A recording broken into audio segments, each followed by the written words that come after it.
Welcome back to the Future of Business and Technology podcast. I'm Bernard Ma, and today I'm joined by Brett Roscoe, Senior Vice President and General Manager of Data Governance and Cloud Operations at Informatica. We're going to explore generative AI and the crucial findings from their CDO Insights 2025 report.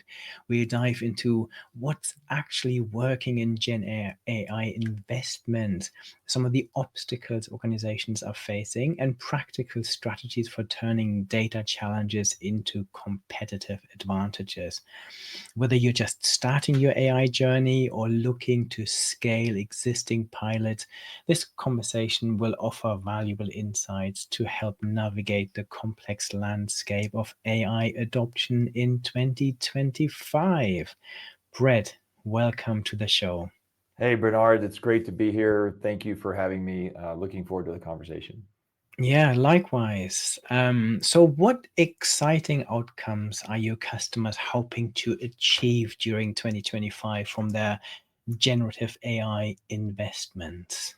Well, Bernard, I tell you, there's no lack of enthusiasm. I mean, from the survey, what we saw was just overwhelming support to invest in this, right? In fact, we saw 87% of the customers we surveyed, the 600 CDOs we surveyed, so they're increasing their investments in Gen AI in 2025. Now, that was already on top of what they'd done to increase it in 2024, right? So here's another step.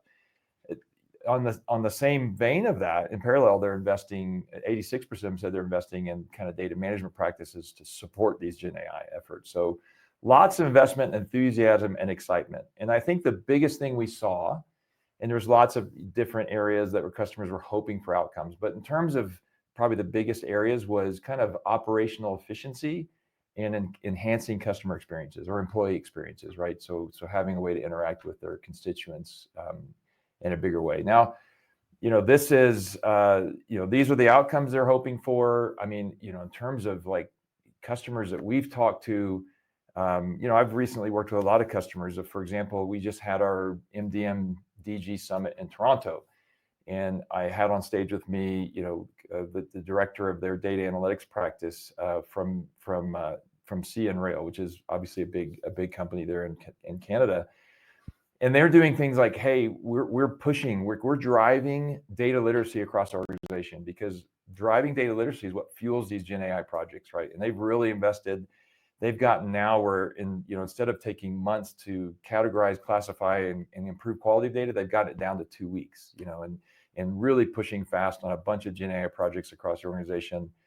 TELUS is another customer example where we saw, TELUS put a lot of data management practices in place, and they were able to completely redo the way they marketed to their customers. So they were able to much more quickly through AI be able to understand what customers are using, which services, to what degree, so their sales teams could know cross-sale opportunities, their support teams could understand the utilization those customers have on each of their services.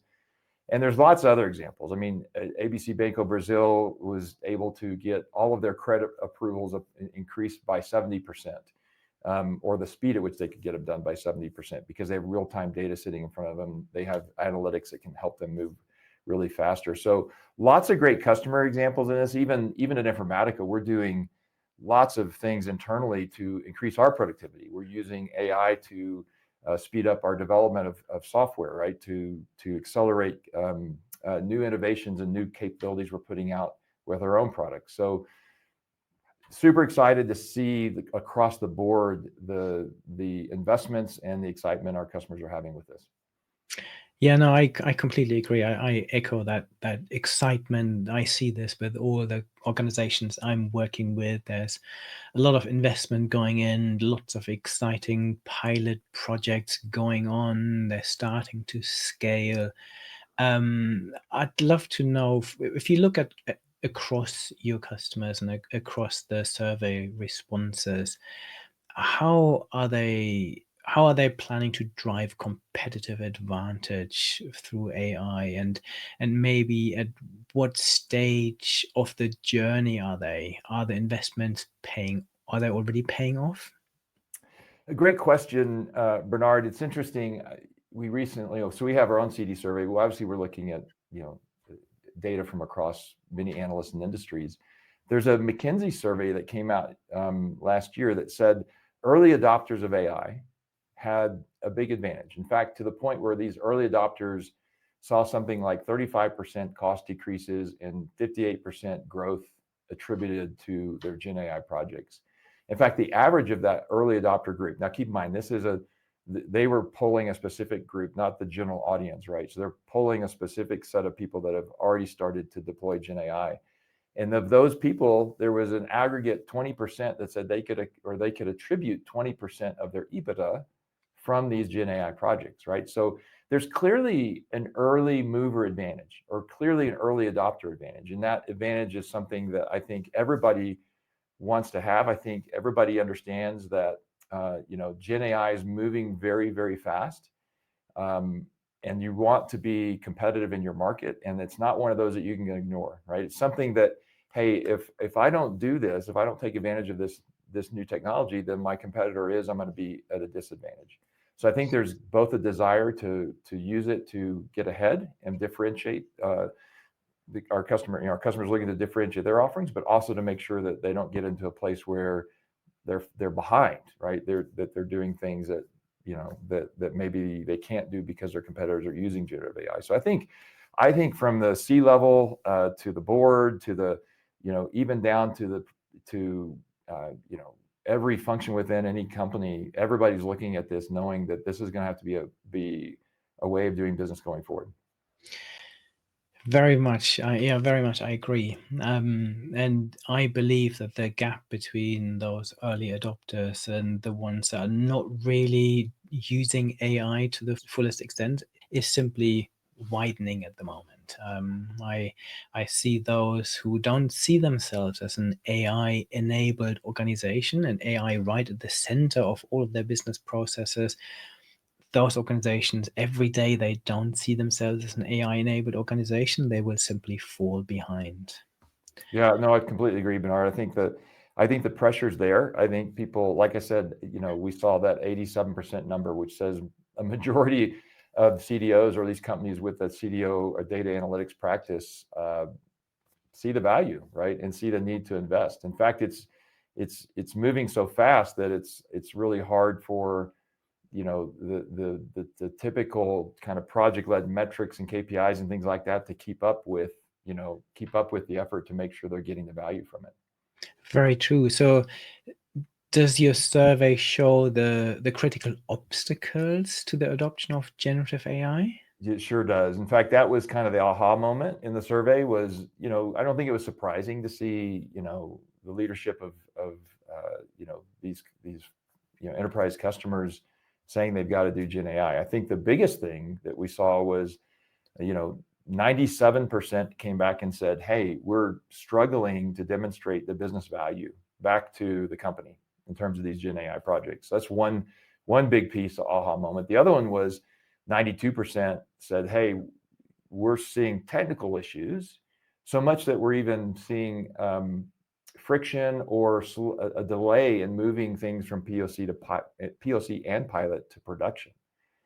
Now, those technical things are varied, right? I mean, but the biggest thing cited was like, quality, the responsible use of AI. So making sure AI is not biased, that it's not erroneous and has those kind of problems, that it's compliant, that it doesn't have, issues or regulatory issues hitting it, not just the regulatory of the EU Act or the EU AI Act and other AI governance things, but just the fact that I don't want to leak out sensitive or personal information out into the wild. So there's lots of things around, hey, I want to make sure that I understand how this data or this AI model is going to behave. And I want to understand the risk I have associated with putting this into production. And so those were the two areas, right? The hey, I want to be able to show my leadership and my company the value from doing this work and investing in this. And then the second one, obviously, is the technical issues to make sure that I'm using AI in a responsible way. It's interesting because I think I think you probably obviously you talk to a lot of leaders in this space. I can only imagine that you're seeing some obstacles on your side and roadblocks and from the people you talk to as well. Yeah, and I think the points you just made, having measurable KPIs for your initiatives is really important. Making sure you're able to scale them is super important.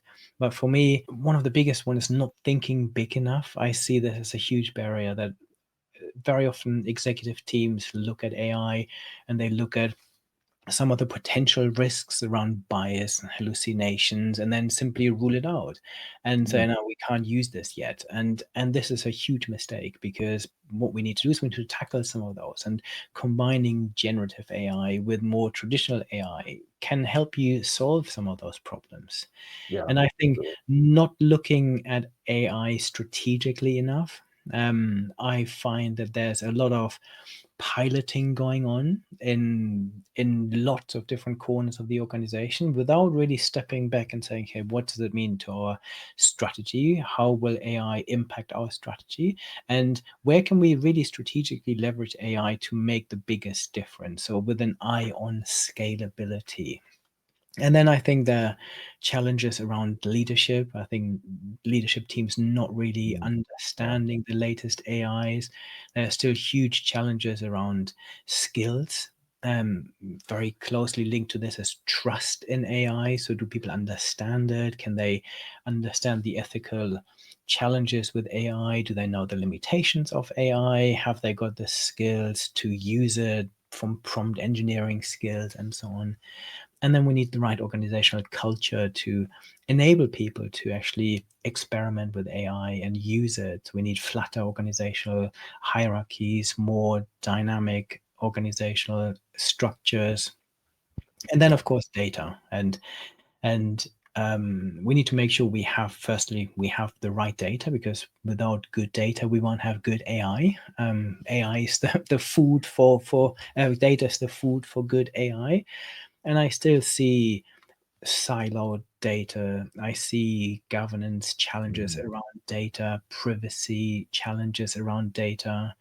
And then we need the technology infrastructure. And very often there's a good stepping stone, having modern cloud infrastructure, hybrid environments where you can focus on compliance and privacy and data integration to really leverage AI across the organization. They are some of the key barriers I'm seeing. Yeah, I couldn't agree more. I think all of those are key. Those are great insights, and I think we're seeing those play out in many of our customers today. Mm. So when your customers hit speed bumps with AI pilot projects, for example, what's their data strategy to get to production? And what does Informatica recommend? So basically, how do you help them? Great question. I'll go back to your point you just made around, so many customers before now, probably lived in a more siloed environment. And I don't want to say it's a majority, but I want to say it's a good chunk of enterprises still lived in kind of a, hey, in order to hit compliance, in order to make sure I'm handling my data in a very responsible way, I'm going to lock it down and kind of make sure it's protected, versus having systems and people, process, and tools to share data across the organization. And that simply doesn't scale, right? Gen AI is the most data hungry thing we've ever seen. Like it is wanting data at scale, you no longer can, it's not, in the Gen AI world, you want to use data, that all the relevant data across the organization, not data from one data source where you Mm, would traditionally go to somebody and say, hey, send them an email, say, hey, can you give me access to this data set so I can go build my analytics? Now we need to get data from all over the organization, and we need to deliver data at scale across the organization, what we really call that data literacy, being able to move data at volume, do it in a way where it's protected, do it in a way where you have access and policies and compliance and governance around it, and that you feel safe. Right? I always tell people, like, the biggest goal is you can shoot data across your organization in a rapid way and still sleep well at night. Right? And mm, that's a big task, but it's really not that hard. In fact, at Informatica, we just tell people, like, it doesn't have to, governance has this kind of heavy feel to it. It's a word that, to me, the word is a little bit dated in the terms of we're really driving data literacy, not governance. Governance feels like I'm trying to protect data or keep data from moving around my organization, whereas data literacy feels like I'm trying to make sure people have it. And that's kind of the way we want people to think about it. mm, So we tell people there's 4 key steps. And you can start small. You can start with, your most critical data sets and kind of expand as you go and scale. But the first thing you got to do is inventory it, right? Understand what you have. That is the biggest thing, right? If you don't know what data you have, you don't know what the best data is to go train your models. The next thing is to put controls around it. Make sure that, hey, not everybody, if there's private or sensitive information, that you're finding it, right? That you're protecting that you're making sure you don't give access to everybody, that the right people have the right access to the right data. Right? That's kind of the key thing, as well as making sure that you can prove and meet regulatory compliance, provide audit reports, et cetera. The third thing is deliver, right? We use a marketplace offering, a very specialized marketplace offering, which is the interface for data consumers or analytics teams, right? Where they can search, discover, procure, collaborate with data stewards and data owners. So they have their own way of finding and searching data. They don't have to go through into these complex tools and do something that requires a super technical skill set. And then the last thing is observe, right? Allowing the centralized teams to observe where the data is, how it's being used, see how the pipelines are being built, right? And then be able to quickly identify quality issues and correct those issues. And so inventory, control, deliver, observe, right? And you start that in a simple way. You start in a focused area and you expand, but it doesn't have to be this super heavyweight process. So, are there any success stories you can share on where you've seen best practices? Yeah, well, we have a ton of success stories. I'll talk about a couple, that we can talk about publicly in terms of our customers. One is, Holiday Inn Club, actually their club vacation unit, right? So they had 7 primary systems of data, spread out across different ecosystems in their environment. And so what that kind of prevented them from doing was quickly understanding their customers, again, what services they're consuming, and having a rapid view into that. And so we worked with them, and to do a consolidation effort to get these 7 systems where they could centralize it, have great visibility to it, put inventory, catalog, understand the data, understand where that data came from, the lineage of that data, the relationships of that data, be able to put governance and controls and privacy around that. And it really led to a place where now they could take to their leadership and their business constituents and say, here is a full 360 view of all 350,000 of our members and the services they consume and the information that's critical for us to make sure we're supporting them and that we're able to market to them in a very good way, and what's very good and healthy for our business. Another story I like is Helia. They're a lender mortgage insurance company, so very regulated, very complex kind of finance kind of situation. And they were suffering from kind of the same thing, right? How do they centralize? How do they make sure they have good view and visibility to their data? Because everything for them is about risk assessment. So understanding their customers, understanding the data that comes into them, and making sure that they can do those risk assessments and really process their loan applications very fast was key to it. And they were able to take that process of approving and move it to 3 times faster than it was previously, right? Because now they could, with Informatica, they could get a much cleaner view, a much faster view, a much better understanding of their client data and the risk associated with those customers or those loans, to be able to drive approvals much faster. Yeah, they're great success stories. Yeah. So, when you look at your survey, what takeaways from the CDO Insights 2025 survey do you think should trigger deeper conversations in the boardroom? Great question. And I think it even goes back again to your response back to the obstacles, right? Because I think at Informatica, we're the tool part. Like our goal is to simplify how you can do data management, how you can build pipelines for your GenAI projects, how you can view and understand the outcomes of those GenAI, that you get reuse of your data, reuse of those your AI models. So all of this is people, process, and tools. And the most successful things that I've seen with our customers are the customers that take the time and say, okay, we're going to work across the organization. We're going to get executive buy-in. We're going to have top-down kind of support for our GenAI programs and projects. We're going to work with our business teams and our constituents and our consumers to make sure that we build requirements around their needs. We're going to collaborate and make sure that everybody understands the tools and the capabilities and the processes we're going to put in place. They're going to work with their legal teams to set up AI governance to make sure that there's oversight, right? That's kind of that responsible AI piece. Even in Informatica, we have an AI governance council that we lean on very heavily. And you got to kind of, you kind of start and get those pieces in place. And I think the most success I've seen from our customers that have these obstacles is working across the organization, right? Getting buy-in from the different customers and consumers of these programs to make sure that they're working together, right? To make sure that requirements are understood. Because otherwise, I think what I've seen is what happens is you get siloed behavior, and you get kind of these rogue, Gen AI programs.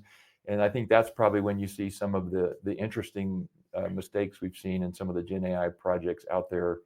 A lot of them in 24, not as many this year, although there's a couple you can point at that led to interesting outcomes or bad or sensitive information getting out in the wild, right? So we see it as cross-functional teams working together, really working to put guardrails around a Gen AI practice, but also take simple steps to put control, governance, and data literacy programs and culture changes to drive the organization. So how does Informatica encourage a culture where literally every level of management is on board with data-driven decisions? That's another. So going back to my previous answer, Informatica, I think, does a great job of exemplifying that. So we have two areas of AI that we focus on. One is how we help our customers journey with AI through data management, right? So how do we enable customers to do their Gen AI projects efficiently and effectively? So that's the ultimate outcome, is to drive that cost savings and revenue growth for our customers using AI and Gen AI practices. The other part of AI for us is what AI we're using, both predictive and generative AI, to build into our solution, right? So Claire is our big AI engine within the Intelligent Data Management Cloud at Informatica. And we do huge investments to do that, because if you can make data management simplified, automated, at scale, right, then that helps Gen AI projects and Gen AI outcomes run at scale as well. So we have a great culture. Our CEO is a huge believer in AI. He is a very AI first kind of culture driven. And we've done things across the company to educate, to drive the culture, to drive enablement, to drive people to understand how they can use this technology. So everything from how we use it internally to increase our productivity and software development and our support and services, to how we build it into our product in a responsible way that we're using Gen AI. We've got Claire GPT, which is a natural language interface, which makes it a whole new step function level of simplicity for our customers to engage our product. So I think it's that top down, right? It's that CEO or even board level kind of buy-in, and then really filtering that down through the company that has really helped us. Yeah, that's fascinating to hear. In my conversations, I always like to look into the future as well. So what's on your radar in terms of technologies or trends that should be top of mind for AI strategies? Man, if I had a crystal ball, man, if I could predict the future on AI, Bernard, you're seeing this, right? It's moving so fast. It's incredible how fast this is moving. I mean, last year we were talking about chatbots and GPT functionality and just how revolutionized the industry. And now agentic AI, right? Everybody's trying to figure out the more complex autonomous agents that can do more complex tasks and do them faster and actually self-improve on their capabilities. And so that's all top of mind in terms of where we are today. But I will tell you, I think it's something that it almost requires a change in mindset to keep up with this. Like, it's no longer like we can stand back and wait for the early adopters and kind of be late adopters to this technology and be able to catch up fast.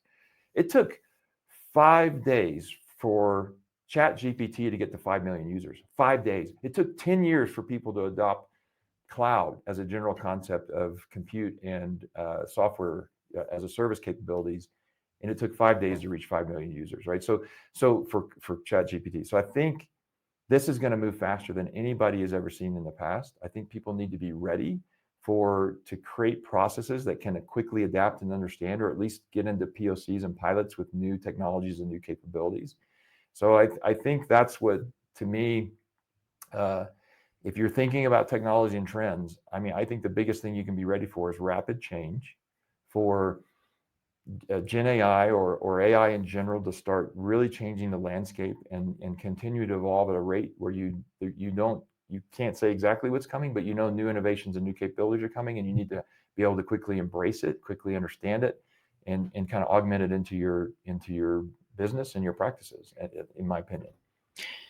Yeah, I couldn't agree more. I think I always say what we need now is this growth mindset where Mm. we accept that the world will never move as slow as it is today, where we enter this new era of hyper innovation, because it's not just AI. AI interacts with other transformative technologies like quantum computing and the metaverse and the more immersive digital world, and all they connect and drive innovation in ways that we have never seen before. So yeah, Yeah, I'm very whenever, I say, whenever you see your kids bringing you stuff, faster than you can, when my kids are introducing you to new technologies, because, OpenAI, all my kids had accounts within days. And they're come, Dad, have you seen what this thing can do? That the world is changing, man, when it is reaching people. I mean, like I said, if you go back to cloud, like the launch of SaaS software, like my kids would have never brought me that and said, hey, look at this new application available in the cloud, right? So it's just amazing how this this tectonic shift is changing the world.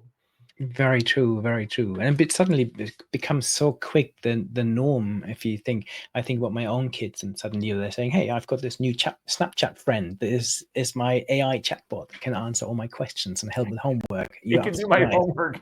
Yeah, Oh, exactly. yeah. So you talked a lot about making this all simpler.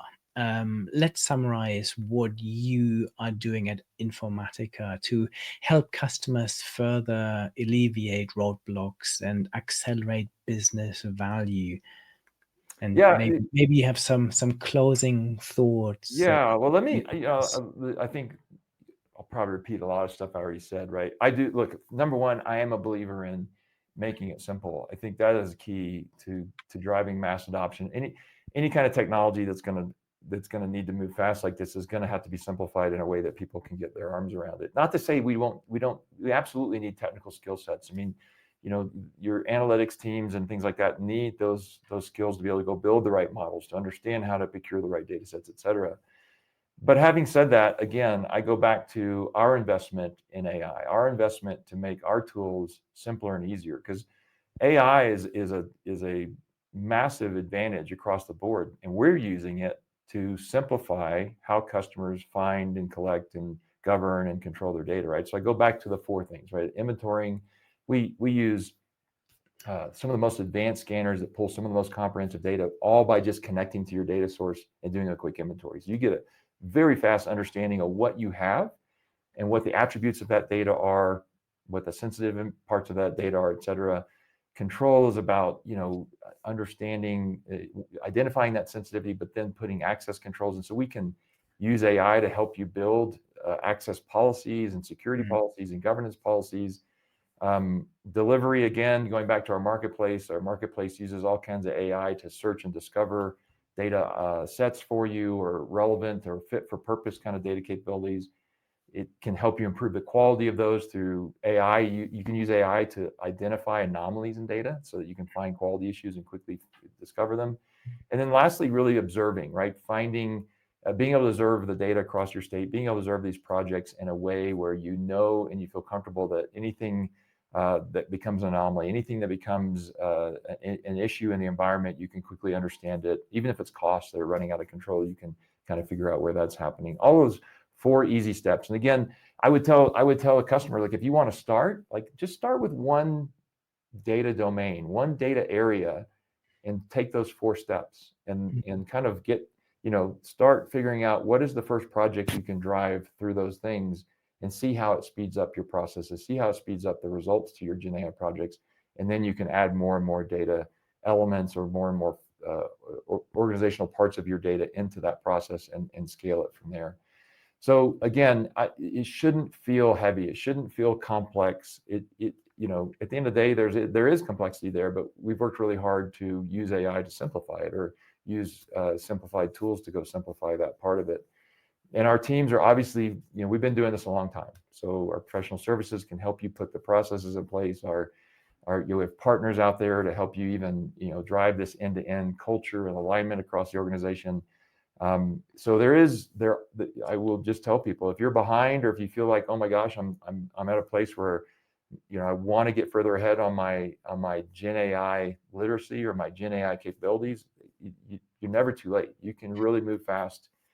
There's great ecosystems out there. There's all kinds of partners. We obviously partner with people like Databricks and Snowflake and AWS and many others to go make sure that you have access to all the tools and all the simple steps to drive a successful Gen AI project from start to finish.